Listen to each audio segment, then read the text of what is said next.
Hello guys, today we will study the function of call instruction and the timing diagram of call instruction. First, we start with the function of call instruction, then we will do the timing diagram of call instruction. The mnemonic of call instruction is call and 16-bit address. We give the address of that subroutine or subprogram.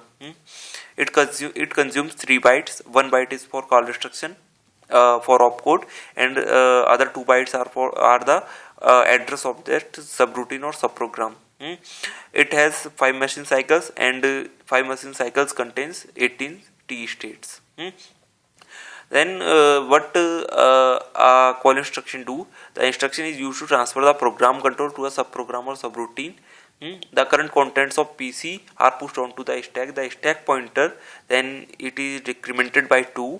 After the execution of subroutine, programmer can transfer the program control back to the calling program by using RET return instruction.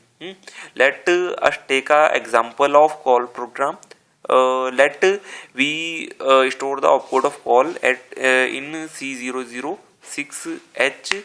Then we write the address of that subroutine or subprogram. That the address of the subroutine or subprogram is C200. Then we write first the lower 2 bytes of the subroutine program address, and then we write the higher 2 bytes of that subroutine program address.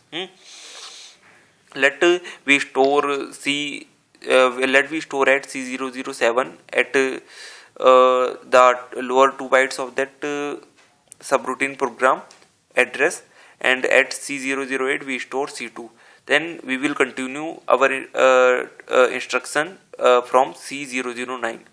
When this instruction is executed, program counter content C009 will be stored onto the stack, and microprocessor will load to the program counter with C200H and start executing instructions from C200 onwards. Then we will do the timing diagram of call instruction.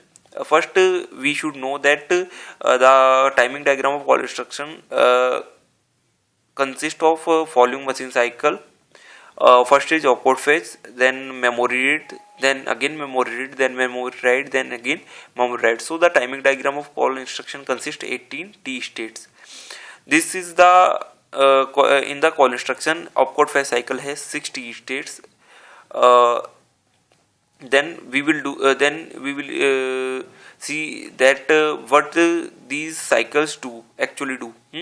First, our first cycle is opcode fetch. Opcode fetch, this cycle is used to read opcode of call instruction.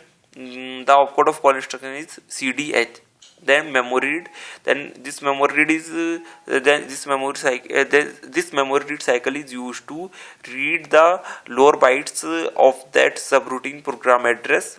Then we again use memory read. This memory read is used to read the higher 2 bytes of that subroutine program address. Then we use memory write. Memory write is used to push the contents of the program counter onto the stack.